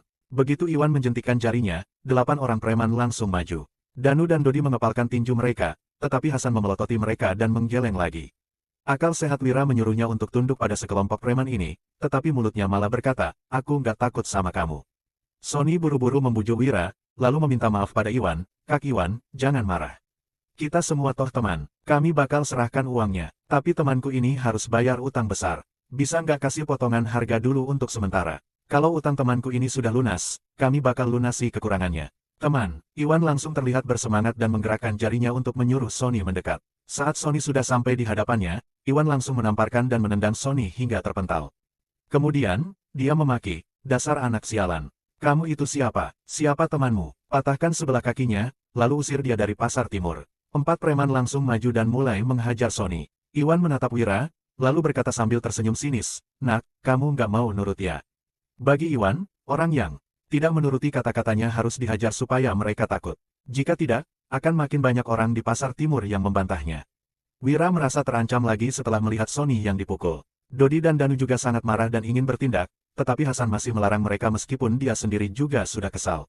Dasar brengsek, Wira yang awalnya sudah siap untuk mengalah pun menjadi murka. Dia berbalik dan mengeluarkan sebatang kayu dari gerobak, lalu langsung menghantamkannya ke kepala Iwan. Dia juga menyerang keempat preman yang menghajar Sony sambil berteriak, "Paman Hasan, Danu, Dodi, cepat pergi lapor ke pihak berwajib." Wira rela membayar keuntungan 20%, tetapi dia tidak bisa terima Sony dihajar. Sony sudah menemaninya datang menjual ikan, tetapi malah dipukuli lagi setelah membantunya berbicara. Wira tidak bisa tinggal diam. Wira memukul keempat orang yang sedang menghajar Sony, lalu menarik Sony dan hendak kabur. Semua orang di pasar timur langsung tercengang setelah melihat kejadian ini. Tidak ada orang yang menyangka bahwa Wira berani memukul Iwan. Ayah, ayah, Danu dan Dodi sudah murka, mereka pun langsung menatap ke arah Hasan lagi dan berteriak pada saat yang bersamaan. "Haish, lakukanlah." Hasan pun terpaksa setuju setelah melihat situasinya. Danu dan Dodi langsung gembira dan menyerang sekelompok orang itu. "Ah, beraninya kamu memukulku." Iwan menutup kepalanya sambil berteriak kesakitan, lalu berdiri dengan terhuyung-huyung. Saat melihat tangannya dilumuri darah, dia pun berteriak dengan marah, "Hajar mereka habis-habisan, terutama si bajingan itu. Beraninya kalian memukul kaki Iwan. Sudah bosan hidup, ya." Kedelapan preman yang terlihat garang itu langsung berpencar. Mereka menyerang kelompok Wira dengan tongkat kayu dan belati mereka. "Sony, cepat pergi." Wira mendorong Sony sambil mengayunkan tongkat kayu di tangannya dengan sembarangan. "Enggak, aku nggak mau pergi." Meskipun Sony sudah ketakutan, dia tetap memberanikan diri untuk mengadang di depan Wira. "Mau kabur? Jangan harap kalian bisa kabur. Patahkan tangan dan kaki mereka." Teriak Iwan dengan kesal. Jika dia tidak memberi pelajaran pada kelima orang ini, tidak ada orang di pasar timur yang akan tunduk padanya lagi. Begitu kedelapan preman itu mau bertindak, Danu dan Dodi langsung menyerbu mereka. Danu menarik tangan Wira dan Sony, lalu langsung berlari keluar dari pengepungan para preman. Kedelapan orang itu pun langsung menyerang Dodi. "Selama ada aku, Zabran Darmadi, kalian gak bakal bisa memukul Kak Wira." Dodi langsung berjongkok dan menyandung kaki para preman itu hingga jatuh.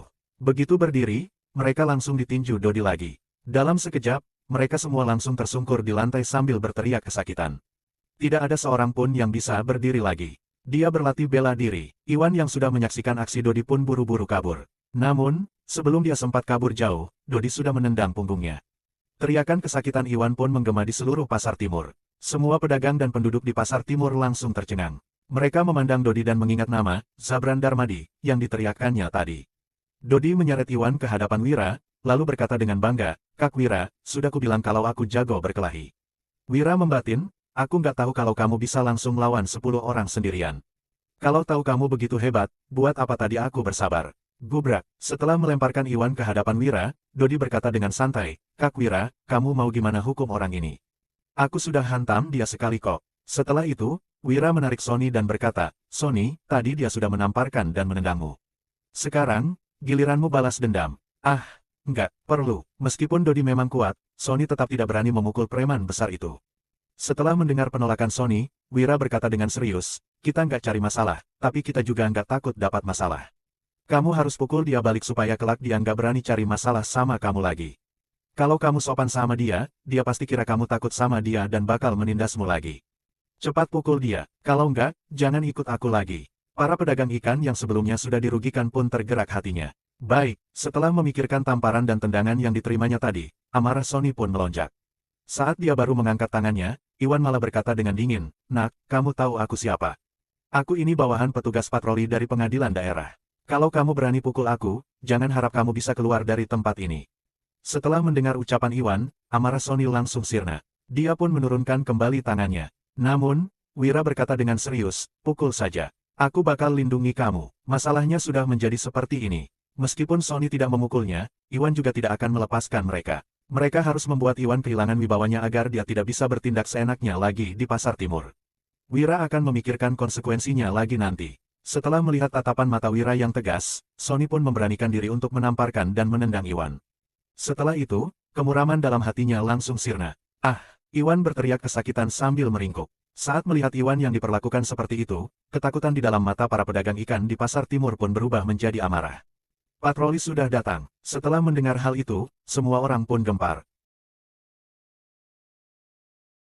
Bab 9. Seorang pria parubaya berjalan mendekat dari kejauhan. Dia mengenakan topi hitam dan seragam biru yang dipadu dengan rompi merah.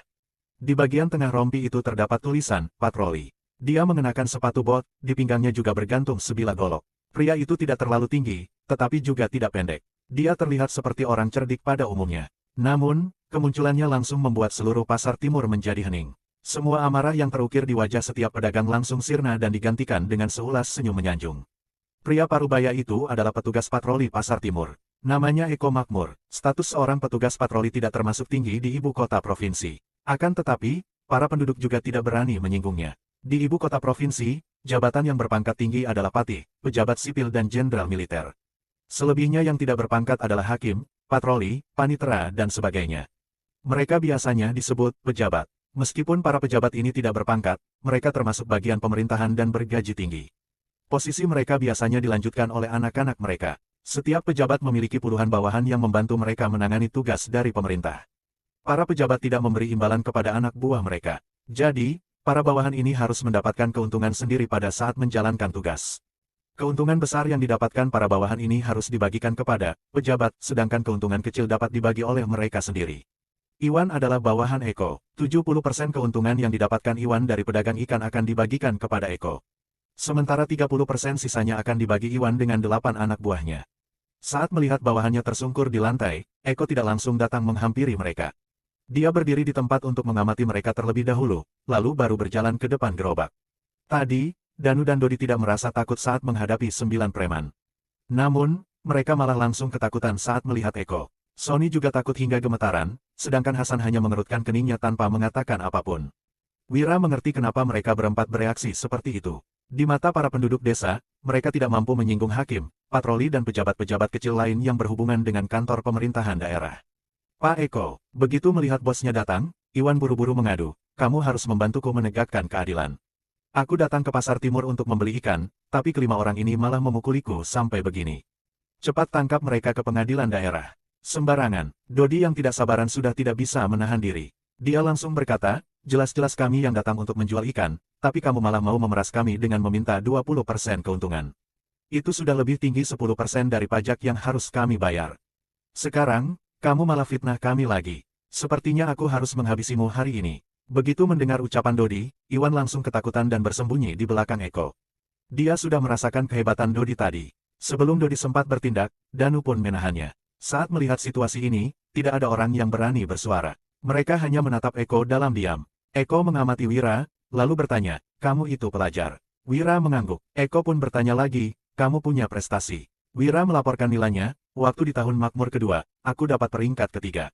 5 tahun yang lalu, Raja baru Kerajaan Nuala naik jabatan. Tahun jabatannya disebut Tahun Makmur. 2 tahun setelah Raja baru menjabat, pemilik tubuh sebelumnya mengikuti ujian sarjana yang menerima 20 orang pelajar dari provinsi kecil. Pemilik tubuh sebelumnya menduduki peringkat ketiga dalam ujian itu. Pada zaman ini, pelajar yang berprestasi memiliki beberapa hak istimewa. Ternyata kamu itu seorang cendekiawan. Aku Eko Makmur, petugas patroli dari pengadilan daerah. Eko yang tadinya terlihat serius pun tersenyum dan menyanjung Wira. Kemudian, dia langsung berbalik dan menamparkan Iwan. Iwan langsung tercengang hingga tidak merasakan darah yang mengalir dari sudut mulutnya. Dasar preman, beraninya kamu menindas seorang cendekiawan. Hari ini, aku bakal bawa kamu ke pengadilan daerah supaya kamu dihukum. Eko pun langsung menyeret Iwan pergi. Preman-preman lainnya juga mengikuti mereka dengan patuh. Bukannya Iwan itu bawahan Eko. Kenapa Eko malah menangkapnya? Soalnya yang Iwan ganggu itu seorang cendekiawan. Eko pasti takut cendekiawan itu menghukum keluarga mereka abis jadi pejabat tinggi. Jadi, dia pura-pura menghukum Iwan dulu. Ah, ternyata pemuda itu seorang cendekiawan. Tapi kenapa dia jadi pedagang? Memangnya tadi kamu nggak dengar? Dia punya utang. Begitu Eko pergi, suasana di Pasar Timur menjadi ramai kembali. Wira masih sedikit tertegun. Dia tidak menyangka ternyata reputasinya sebagai seorang pelajar cukup berguna juga. Setelah tersadar dari keterkejutan, mereka berlima pun mulai menjual ikan. Eko menyeret Iwan keluar dari pasar timur. Setelah keluar dari pasar timur, dia pun menendang Iwan lagi. Iwan langsung berdiri dan buru-buru menyanjung Eko. Pak Eko, dia cuma seorang pelajar, masih belum jadi sarjana. Perjalanannya untuk menjadi pejabat masih jauh. Kenapa kita harus takut padanya? Sebelum Iwan menyelesaikan kalimatnya, Eko menamparnya lagi. Dasar tolol, dia sudah terpilih menjadi pelajar di usia 15 tahun, itu berarti dia sangat berbakat.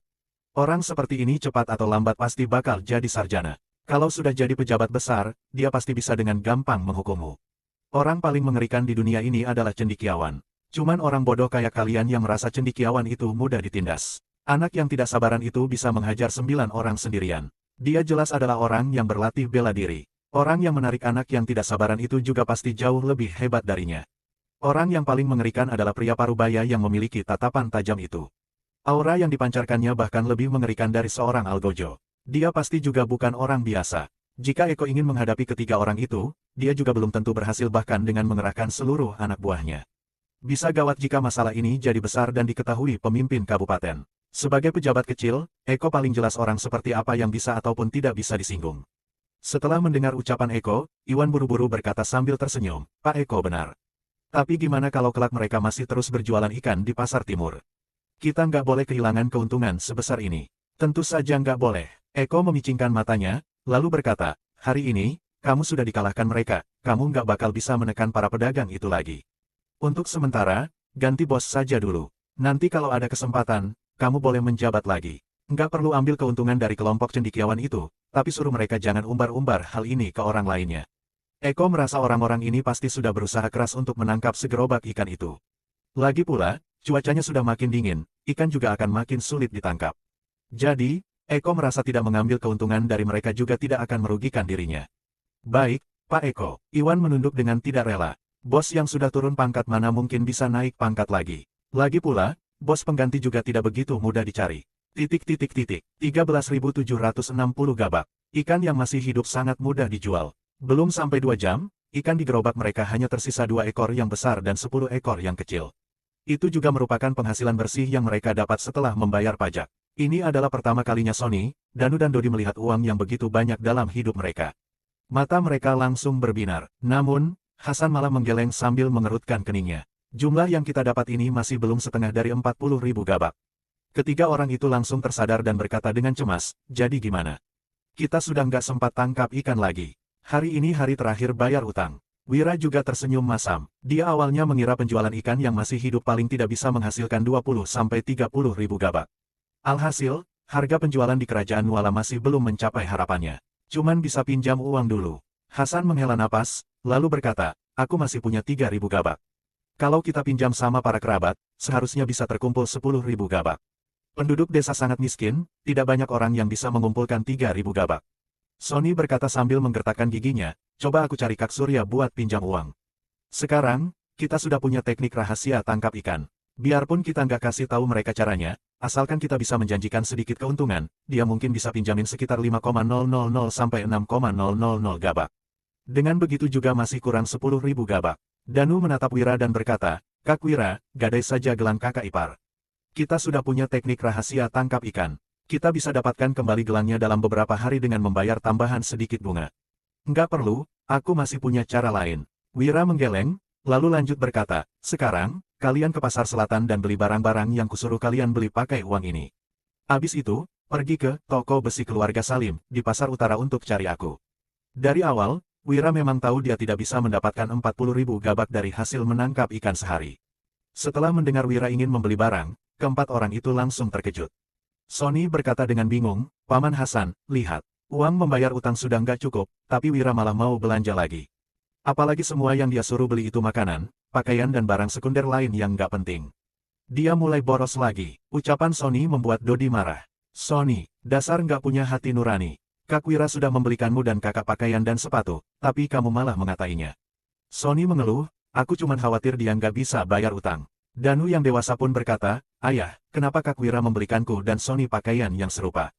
Hasan menjawab, ikuti saja kata Wira. Dia itu orang yang punya banyak ide. Dia menyuruh kita melakukan ini pasti ada artinya. Patuhi saja perintahnya. Bab 10.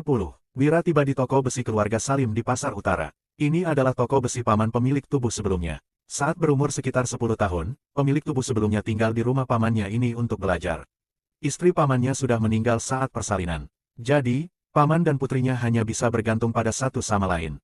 Mereka bersikap sangat baik terhadap pemilik tubuh sebelumnya. Namun, pamannya menentang pernikahan pemilik tubuh sebelumnya dengan Wulan 3 tahun yang lalu. Bagaimanapun juga, ada rumor bahwa keluarga Linardi akan dilenyapkan. Pamannya khawatir pemilik tubuh sebelumnya akan terlibat masalah.